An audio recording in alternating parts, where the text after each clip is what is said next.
It's episode 83 of the Author Stories podcast. I'm your host, Hank Garner.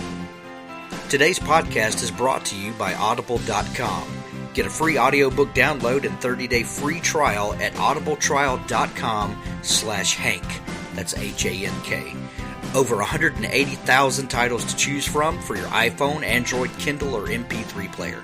That's audibletrial.com/Hank. Be sure to visit hankgarner.com for all the archives of the show. And while you're there, please subscribe. There's links for iTunes, Android, or the standard RSS feed. And if you don't mind, while you're subscribing, please rate the show and leave a comment. It helps other people find it. There's also a link to Amazon.com on the sidebar and in the show notes. Please, while you're doing your Amazon shopping, if you would get there by clicking on the links at hankgarner.com, that helps us to continue to bring you great content. Thank you for listening. We're up to 83 shows, closing in on 100. I think we're going to have something really special for episode 100. There's also a bonus episode coming in the next couple days. Thank you for listening.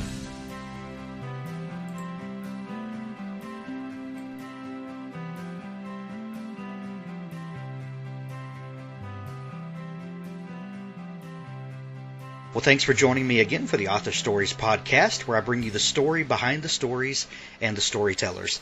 Today I'm very happy to have an author that I just recently discovered, but I'm very excited about, and her name is R.D. Brady. Welcome to the show. Thank you very much. I'm happy to be here. Excellent. Like I said, I recently discovered your books. I was browsing through Kindle Unlimited, and I came across The Belial Stone. And I said, oh, this looks really intriguing, and I downloaded it, and the next thing I know, it's like 4 o'clock in the morning, and and I was laying in bed. That's great. I just completely fell down the rabbit hole. So thank you for that. And I begin each show with a variation of the same question, and that question is, when did you first know that you wanted to be a writer? Well, actually, not till relatively recently. I grew up from a very middle-class background, and it was understood you were growing up and you were getting a job that paid. It was never a thought that I would go into a career where the paycheck was kind of iffy, so I never considered being a writer when I was growing up. I never considered being a writer when I was going through school. I never considered it until I was on a trip with a colleague of mine who said, Lise, with all of your background in criminology, I have a doctorate in criminology, and that's what I was a professor of for 10 years.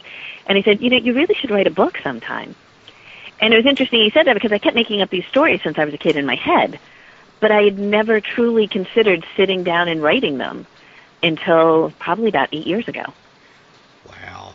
Now, you said something that just a second ago that betrayed your story. When I ask that question to most people, they say, "Oh, I've always been a writer, or I've always been a storyteller."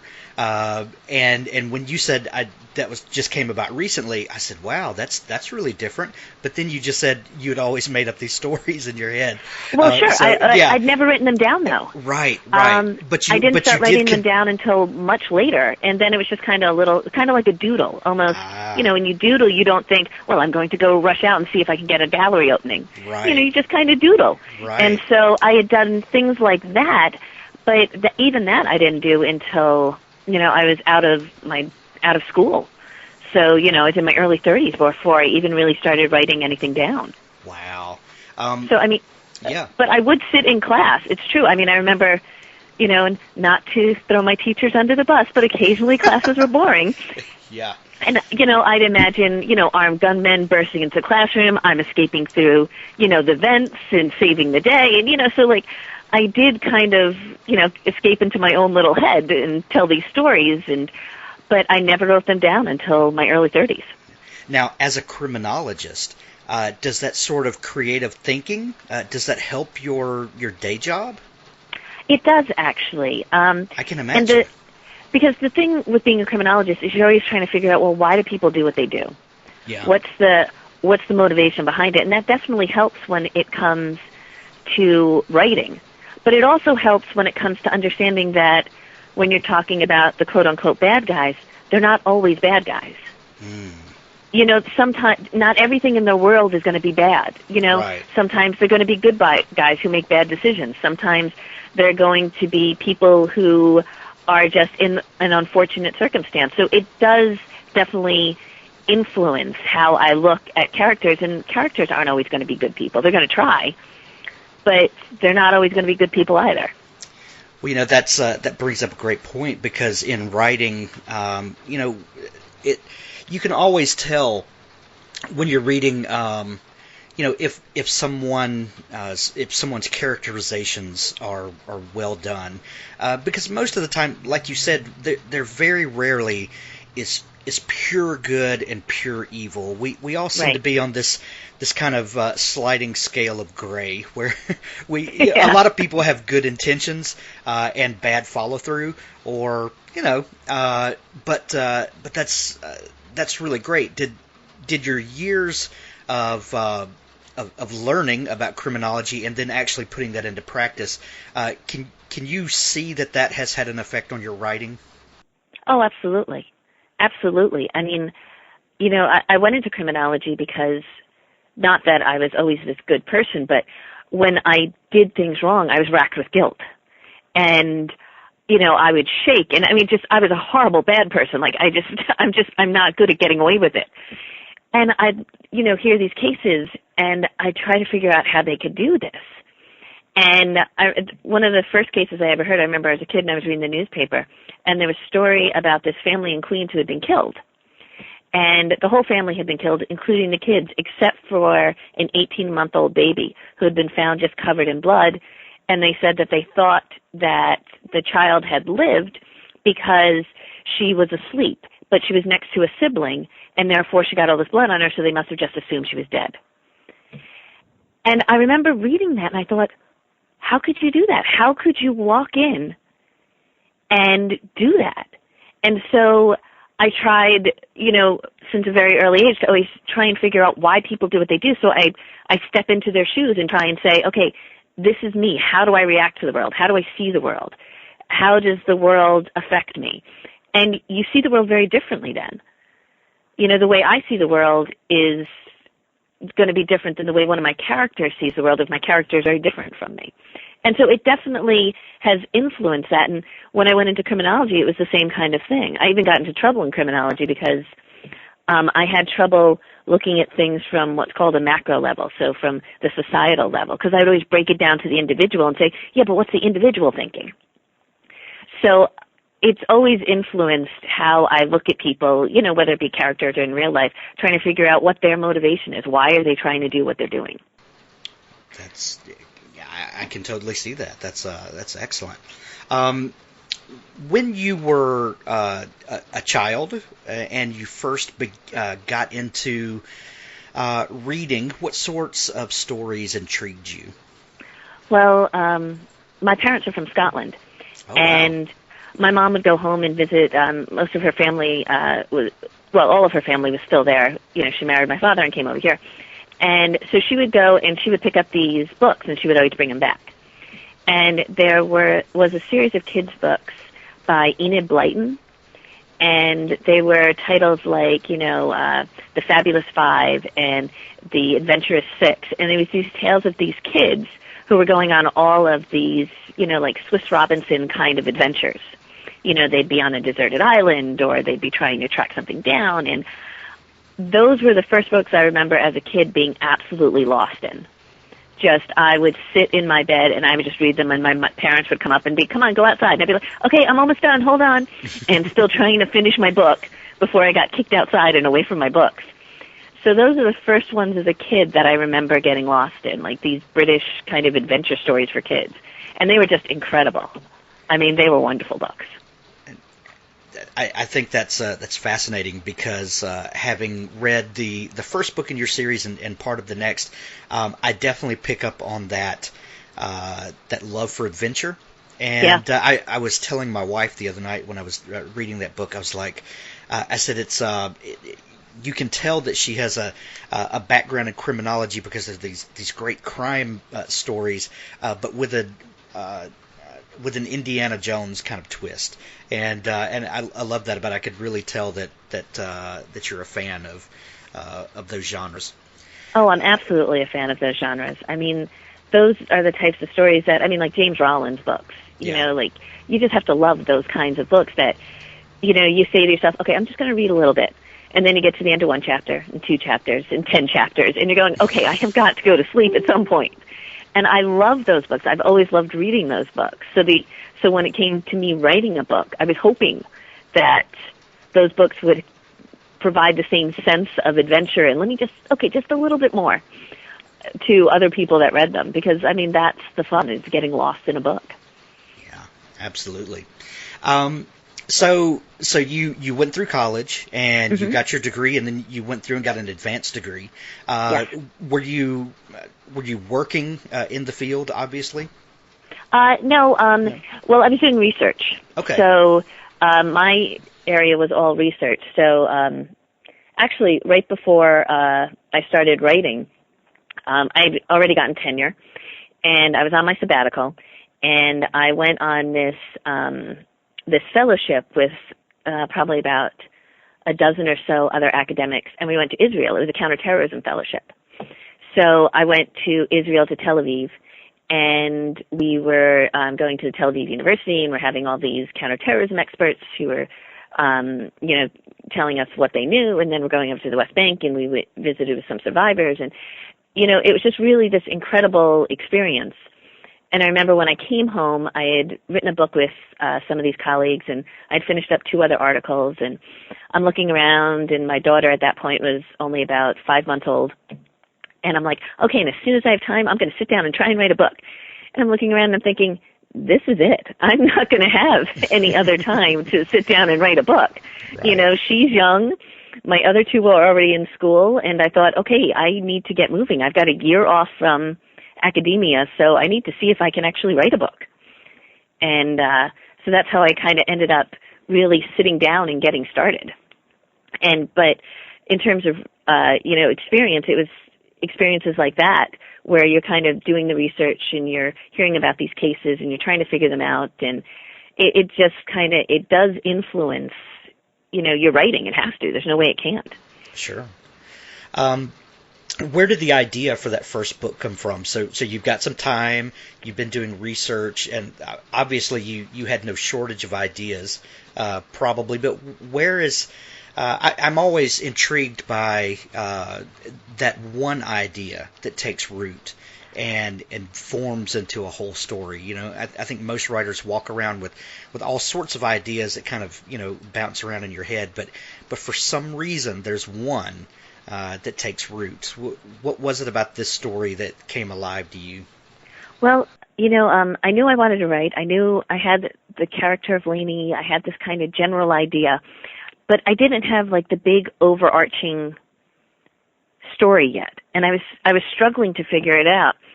And one day I'm sitting home and I'm flipping through TV and there's nothing on, and I stumble across this documentary on Edgar Cayce. And I'm just watching the story and I'm just fascinated by this man. I just think everything that he's done is incredible. So he's this 20th century psychic that was so incredibly successful, and then all of a sudden they talk about the fact that he did past life readings on Atlantis. And since I was a kid, Atlantis is something that has fascinated me. And so my ears, kind of perked up a little bit, and I ended up going to the bookstore right after that and looking up all these books on Edgar Cayce. And the more I read about Edgar Cayce and the more I read about his readings on Atlantis, the more it all kind of came together. And it just so it was really happenstance that I saw this documentary, and that just kind of spurred everything else. And it's weird because for this series, I never worry about finding stuff because it all just kind of appears. And I know that sounds very mystical and all that other kind of thing, and I'm a very straightforward kind of person, but I don't worry about it because I know I'm going to find it. Because there's been all these links in this book that I would be an incredibly intelligent person if I had planned them out. But I didn't. But then when I did a little bit more research, I was like, oh, wait, that works now with this book, and that works with this book. And these seeds that I dropped earlier on, I didn't realize I was dropping. they're now related to things that come later on in the series. It's been truly amazing how these things just have kind of linked together. I don't find that weird at all. I think most writers are probably shaking their head yes when you say that things just appear, because they do. When you find the thread of that story and you start following it, things just unravel like you can't believe. I love hearing people confirm that happens with them also. What sort of research do you do in your books deal with a lot of ancient civilizations, and you talk about Atlantis, but you also are dealing with some very real archaeology that's going on. Right. How do you wade into that and handle those with care, but give yourself the creativity to build these stories around it? Well, I think that what happens is most of the archaeological sites that I focus on are the ones that no one's really done a good job of explaining fully yet. So there are these sites that you look at and you go, oh, sure, yeah, they picked up that 200-ton rock and just put it across that entranceway. Sure, they did. And we don't think about, well, how did they do that? That's not possible. We can barely do that now. Never mind up a mountain, dragging this rock. And so we just can't do that. So a lot of the sites that I picked are these ones that just don't really make sense with our current understanding of the past. You know, if we're saying, like in the Belial Stone, you have Göbekli Tepe. And it's this incredible site that was unearthed in Turkey, which is just mammoth in size and incredible in detail. And we're supposed to believe that it was hunter-gatherers that just kind of went out there and, with chisels and barely able to come together, and they created this magnificent site. And you're going, well, that doesn't really make sense, does it? Because of the math involved and everything else, it doesn't make sense. And so I often pick the sites that don't make sense if you look at it from the perspective of mainstream archaeology. But if you look at it from the perspective of, well, what if there was an actual civilization that came before? And we're seeing these remnants through these ancient sites. And if you look at it through that lens, then you go, okay, well, that makes more sense now. If we're talking about a different kind of knowledge, if we're talking about a knowledge that was lost, if we're talking about a highly advanced civilization that disappeared, then those sites make more sense. So I'm looking at it through that lens. And when you look at it through that lens, it just all kind of works. Right.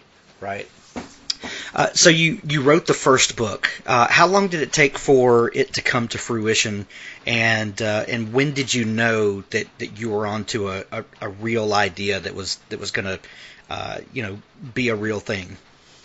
It took 4 years to write, or 4 years to write and publish. Okay. And I wasn't sure if it was going to go anywhere. I told myself, okay, I'm going to give it the full court press. I'm not going to sit back and say, well, I could have, or maybe I should have. I wanted to do it exactly the way I thought it should be done. So I researched kind of how other writers wrote, and I researched how people put things together, and I looked at the books that I liked, and I said, well, why do I like them? And, so I did all of that kind of stuff to make sure that I didn't leave anything on the table that could be an excuse for why it completely tanked. So I did all of that, and then I had a great website. It's called Critique Circle, where you can submit writing, and people give you feedback and let you know what's going. And I got some great feedback, and it really helped me figure out how to write. And then it got to a point where I realized people were no longer critiquing me, but they were still reading me. Ah. So, when I started, it was horrible. I had big, giant paragraphs and very little dialogue and telling everything, and it was wretched. And these people were wonderful in giving me feedback and saying, and, they made me realize if I want to write well, then I have to write like the people that I admire. And not copy them, but have the confidence to do it the way they do it, and just put it all out there. And so after a while, I realized that on this website, people are just reading me. They're not, saying anything back. And I thought, well, maybe I have something here. And but I remember being absolutely terrified the first time I went to go publish anything on that website just for critiques. I just was absolutely terrified. I'll bet. But after a series of revisions, when you start getting the feedback of silence, that's a pretty empowering thing. It was, and I remember the first day I published the book, and you put it live, and then you sit back and kind of stare at the screen for a minute, and and then I checked a couple hours later, and 5 copies had been bought, and I knew the five people who had bought those 5 copies. I didn't tell many people, to be perfectly honest. Yeah. But I looked at it, I was like, well, that's my Aunt Rosemary, and that's my mother.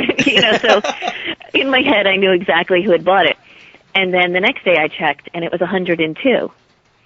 And I remember, and I looked at it, and I thought, and I logged out of the site that tells you how many you've bought, how many have been bought, and I logged back in, and I double-checked to make sure it wasn't a mistake, and there's my name, and there's the book, and nope, still the same number, because I thought it had to be a fluke. I thought, well, there's no way that many people bought the book.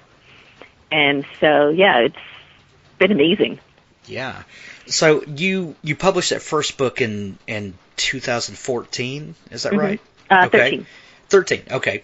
And so at the time, and you self-published, is that right? Okay. Mm-hmm. So you're using KDP and you're self-publishing.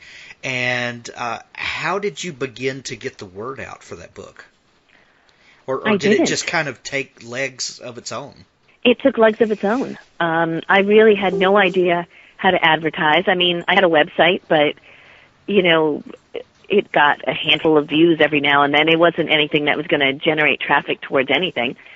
And so it just kind of took off on its own. I think what happened was Amazon put it in, I think, New and Noteworthy. Okay. And I think once it got thrown into there, it got a little bit more attention. And people were...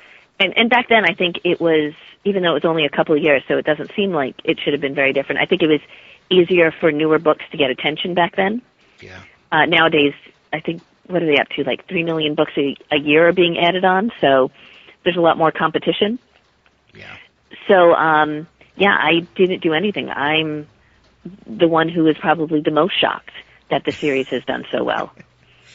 And it's done very well.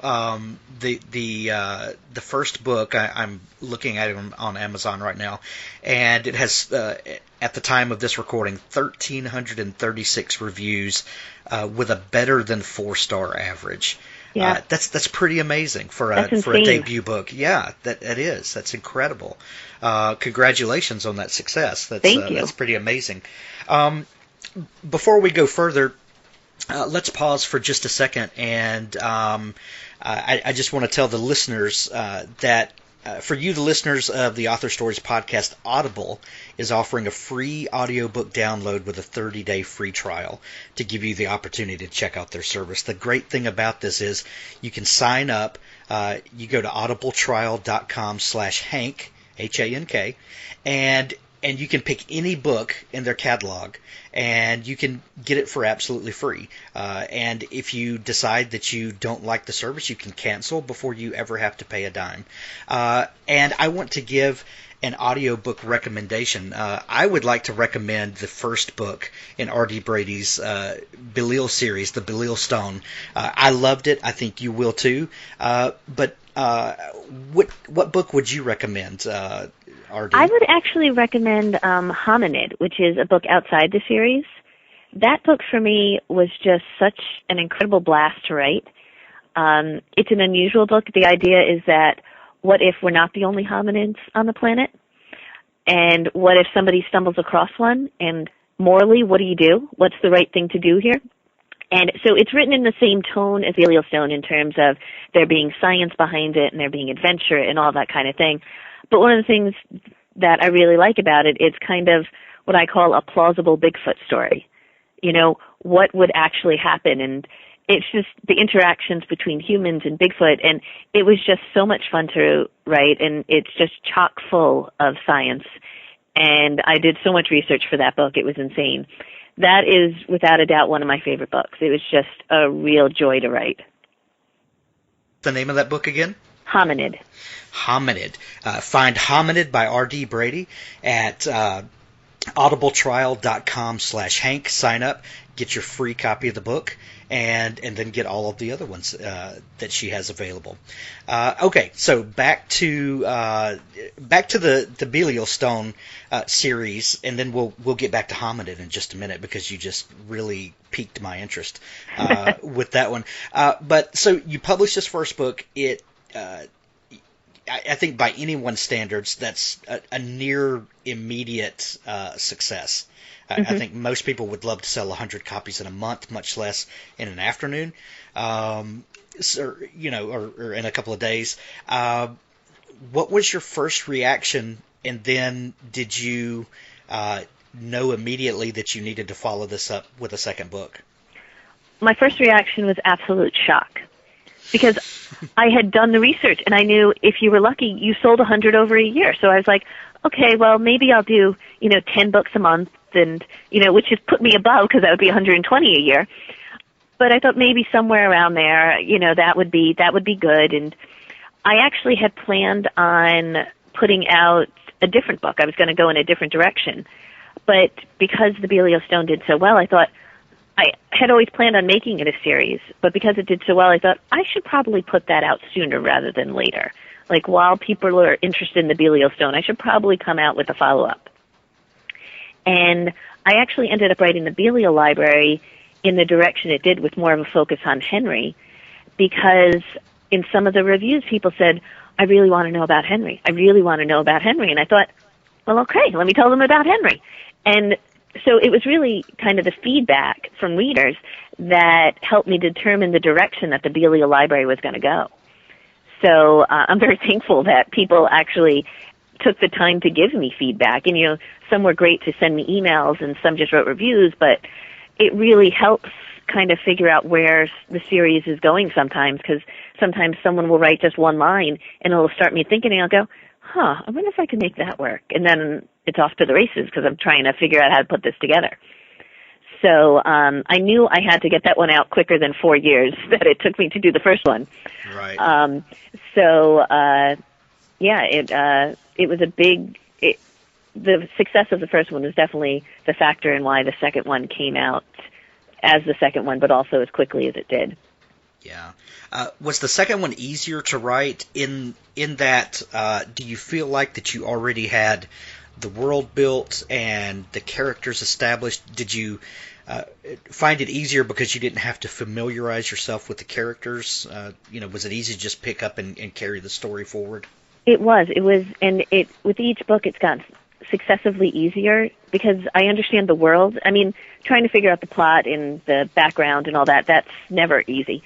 But you understand how people are going to react. Like, you get that Jen's going to react this way, and Henry's going to react that way, and Lainey's going to do this, and Jake's going to, the characters. So that definitely helps with the writing. In fact, the Belial Ring, I think I wrote in a month, because I had, which is the third book in the series, because I just had it so clearly pictured in my head that I was able to write basically almost the entire first draft in a month, which for me was an insane speed. It definitely, as I kind of move along in the series, it gets easier. Yeah. How many books are there in the series now? I am currently working on the 9th. The 9th? Wow. Yeah. As you keep moving the story forward, do these characters take on a life of their own? Do you ever catch yourself just kind of observing and writing down what they're doing? Oh, absolutely. That's the thing with, I think, books that you get lost in. I know for myself, when I get lost in a series, I kind of will be wandering around after I've read a book, kind of wondering what the characters are doing right now.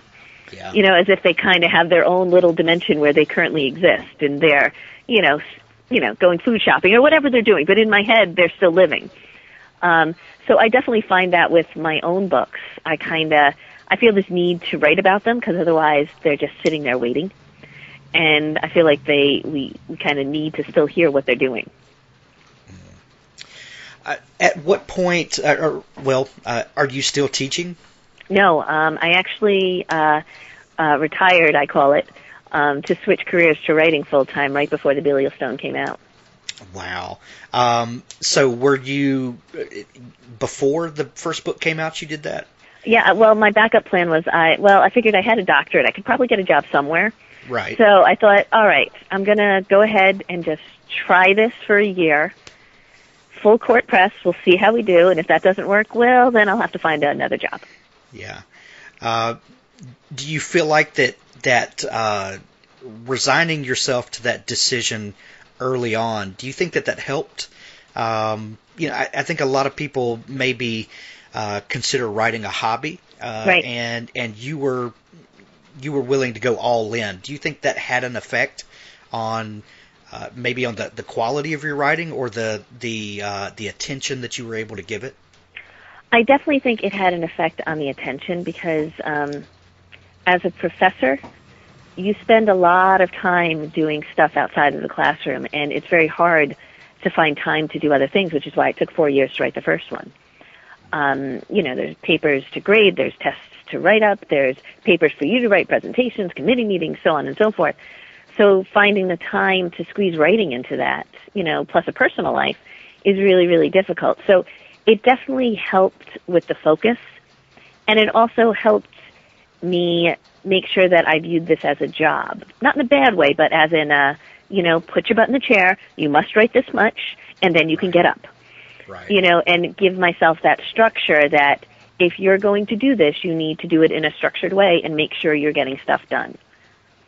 So it definitely helped with that, and it definitely helped with the speed of writing, and, reading how other writers do it really helped me as well.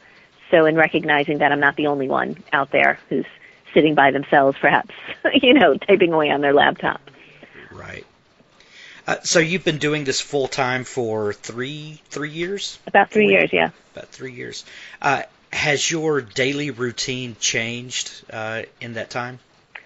It has in some ways. I recognize what I need to do to get a book finished now, and I recognize what I need to do the business end as well. And so I'll have days where I know I'm not going to get any writing done, where my brain's just not there. And I say, you know what, today's a research day. Because whenever I write a book, I will have next to me a notepad, and I will have pages of questions that I have to answer. And if I answer those questions while I'm writing, I end up slowing up the writing. So I just put a note in the writing that I have to fill something in here. I jot it down on my notebook, and then I continue writing. So then there are days where I just go through the questions, and I just answer questions for the entire day and just do research. And I've learned that that's much more efficient for me than trying to do both at the same time. It just doesn't work well for me. So I've definitely figured out what works better for moving the story along. And I also recognize that there are times where I don't want to write. And sometimes when I don't want to write and I force myself to go write, I write something that I really, really like. That's great. So I learned that I need to ignore those feelings, like that you don't want to write feelings. You just need to put your butt in a chair and you need to sit down and write. Yeah, I think that's great advice for a lot of aspects of life, that feelings will get you in trouble Yeah. a lot of times. There's a lot of reasons why you think that, insecurity, and, you're tired, and there's something on the DVR you'd rather watch, and, so I think that oftentimes you have to just ignore that if you've set yourself a goal and just do it. So I force myself out of the house on those days, and I go to a little restaurant near me, and they don't have Wi-Fi. And so I just sit in a little booth, and I just write for hours, and they're kind enough not to kick me out. So that's what I do whenever I need to write, because there's no distractions. There's no laundry I have to fold. There's no TV that I can watch. There's no Wi-Fi that I can check. So it actually works out to be very, very effective for me. Yeah. I have found one of the greatest tools to enhance my writing is that little Wi-Fi switch on the front of my laptop. Yes. You kill it, and productivity goes through the roof. It's amazing. I've done the same thing, because I'll go to the bookstore near me and I'll just kind of start writing some things up, and I do the same thing. I shut it off, because otherwise it's too easy to just, let me just check this, let me just check that, and before you know it, an hour's passed and you've done nothing. Exactly. So 9 books into a series. Mm-hmm. Do you still have fresh research that's coming to you, and do you still have mysteries that still get you excited to explore? Well, it's funny because in the latest book, I've kind of gotten Lainey to the point where she's accepted kind of her destiny, and now I'm going to turn everything on its head. And it's just kind of fun to just play with the characters and turn it around, and there's still mysteries to be figured out. And so now we did this one big arc, and now we're kind of shifting gears to a totally different arc that's leading to a totally different place. And it's just fun. I mean, it's just honestly fun. So yeah, I'm still very much excited. I've already figured out what the book after this is going to be, and I've already started working on that. And so, yeah, there's at least another 3 books minimum in the series. Great. So you've with the Belial series and Hominid, you've put out about 10 books in the last 3 years? Yep. So what sort of production schedule are you on? Well, right now I work with David Gatewood, who is a great editor. Yes, he is. The problem with him is that you have to schedule way in advance. Yes, you do. So that's actually been really, really helpful with helping me figure out how long it takes me to get books together and giving me firm deadlines where I need to get things done. So right now I'm trying to do between 3 and 4 books a year. That's my goal. And I tend to be able to stay on point with that. So I've got 2, 3, I think I've got 3 more books that are coming out this year. Or at least I've got them scheduled. So to keep on that type of schedule, what is your daily routine like? Well, I get up, I get everybody on buses, and then I go straight to a bookstore. And I sit there and I plot out what I need to do. I'll write a scene. I'll make my plan. Then I will go to my little hamburger joint, and I will sit there for 3 or 4 hours, and I'll write. And then I will come home, and I will edit, and I will figure out my plan for the next day. And usually I will do it all over again. And that will be me for 3 or 4 days during the week. And then the days when I'm not doing that, I'll be doing research that the questions that I've listed as I've gone through, or I'll be looking into formatting or marketing or book covers. But I like to do it so that I only have between the kids getting on the bus and getting off, about 7 hours. So I don't like to waste any of it. So I make sure that I'm constantly moving something forward, even if it's just, I'll just go look at book covers and see for the next book what kind of book cover I think I might want to do. Or I'll work on a book description, but I'm always doing something that's moving the process forward. Gotcha. You say that each day you kind of outline out what needs to be written for the day. Are you working from a main outline? Do you outline a book before you start it? No. Or do you kind of have goalposts that you're working toward? It kind of depends on where I'm at in the writing. So usually when I start a book, I will write whatever scene is clearest in my head. I mean, and sometimes it'll be in the middle of the book. Sometimes it'll be the last scene in the book.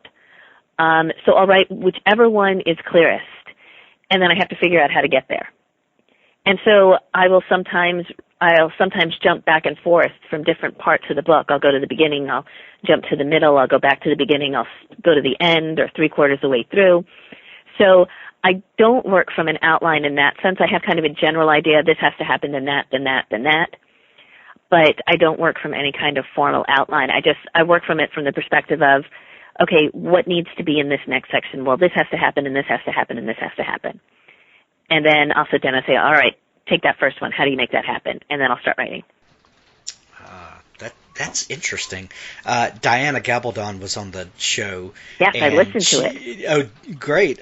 She said that she writes completely out of order and then keeps a master document with all of the scenes that she's done, and that just fascinated me. I don't know that I can pull that off, but I think the next project I start, I'm going to just see what comes to me and start writing those and just see what that does for my creative process. That sounds really interesting. Well, because I know, and I get this actually from teaching, that, a lot of my colleagues would use PowerPoints and they would have the PowerPoints for the entire lecture.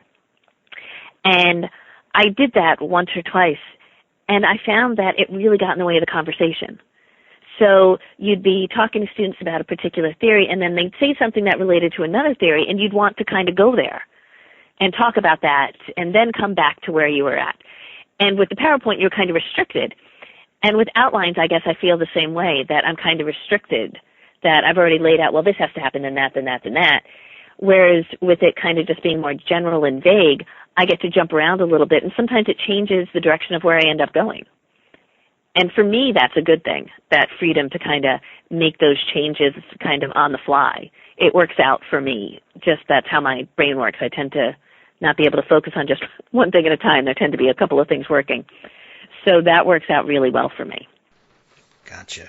That sounds like it. That's I think that's something that I'm going to try, and I'd love to hear from some of the listeners if you would if you've tried that or how that works for your process.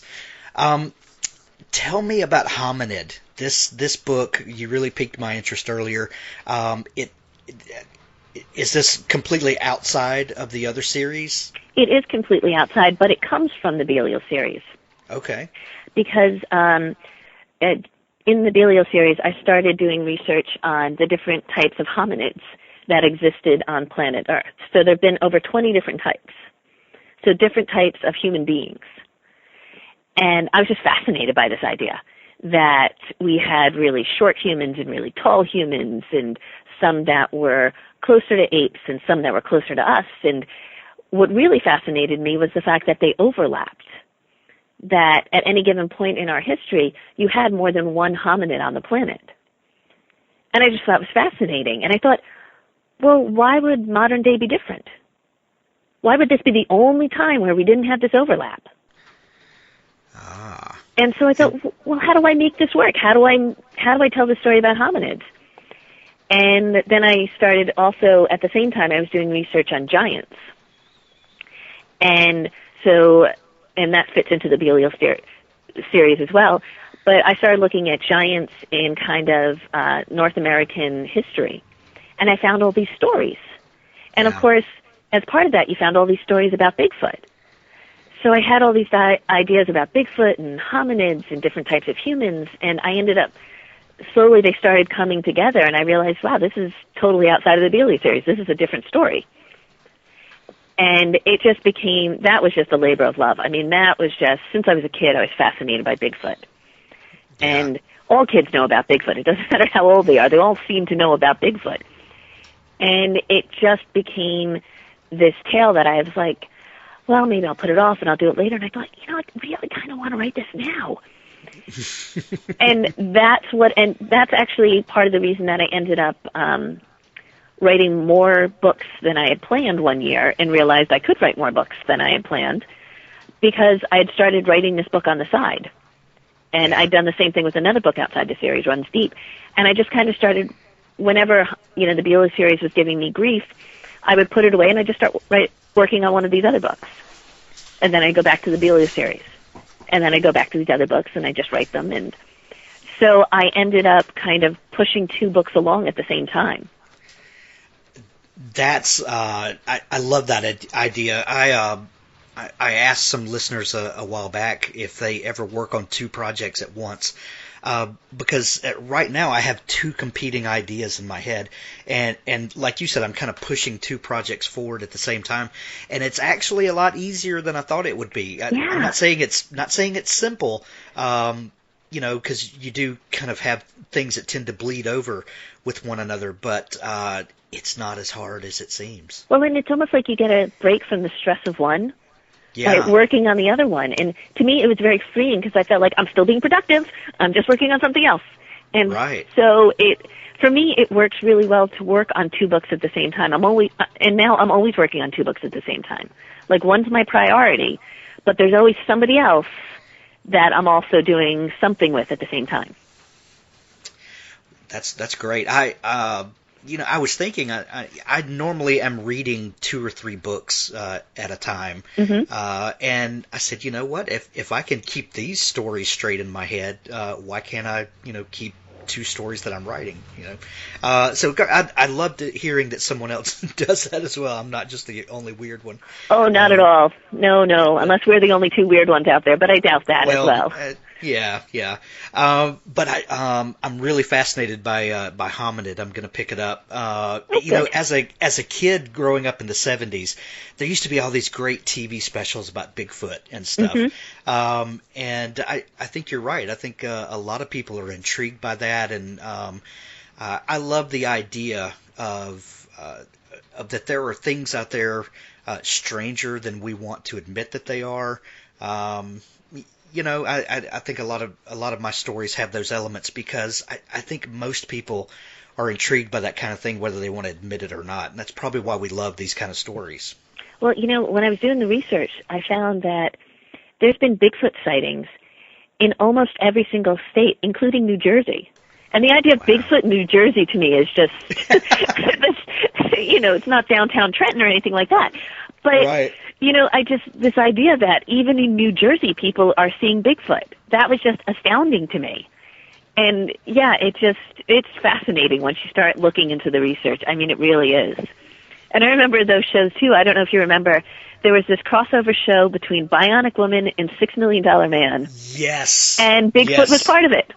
Yes, I remember that. And there was also a spaceship, if I remember correctly. But I remember, because, there was a time when Bigfoot was everywhere, where everybody was talking about Bigfoot, and all the TV shows had Bigfoot prominently displayed, and Well, thank God we still have the History Channel where we can, get some weirdness from time to time. Exactly. But that's great. So if you were, with you being a professional writer, a full-time writer for 3 years now, going into your fourth year, and as you have looked back on this and followed your own journey through, what advice would you give to someone new to publishing if they had to start today? Do you have anything that you would tell them? I would tell them to not let their doubts get in their way. I think oftentimes we think, well, it's got to be perfect. I can't write anything until it's perfect. No, it can be absolute crap. Yeah. You can edit garbage. You can't edit a blank page. Right. So just start writing. And don't think about it in terms of, the world's going to see this. Think about it as, this is a story I would want to read. Make a story that you would enjoy reading. And then other people are going to enjoy it. That's great advice.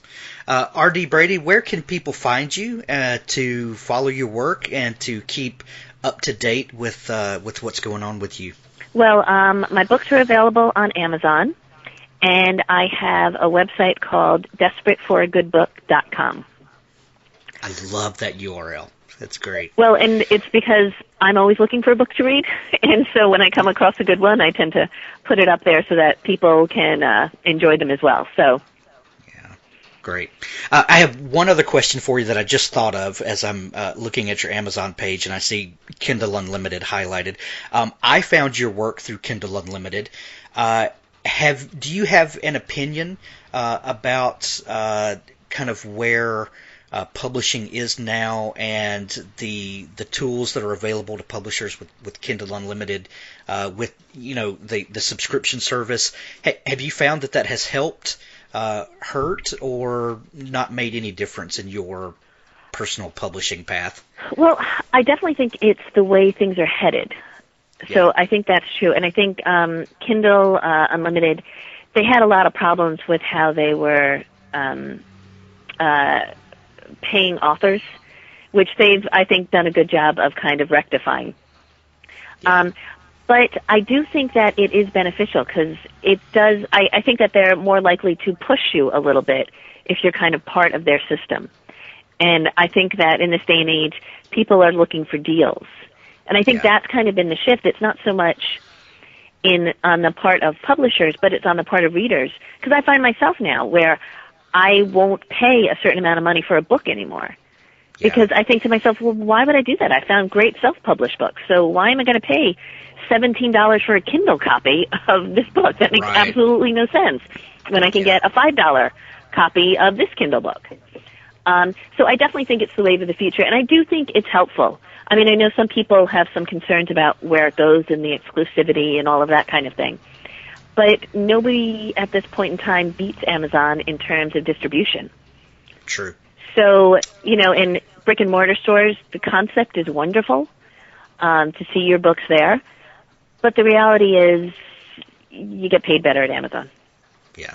So I definitely think that Amazon, as it stands today, is probably the best tool for writers, hands down. Yeah, I agree with you. R.D. Brady, thank you so much for taking time to come on the show. I've really enjoyed it, and I enjoy your books. Thank you, Hank. I really enjoyed this. This was a lot of fun. Well, thanks. And one more time, where people can find your website is? DesperateForAGoodBook.com. Excellent. We're going to send everybody to come see you. Thank you. Oh, thank you.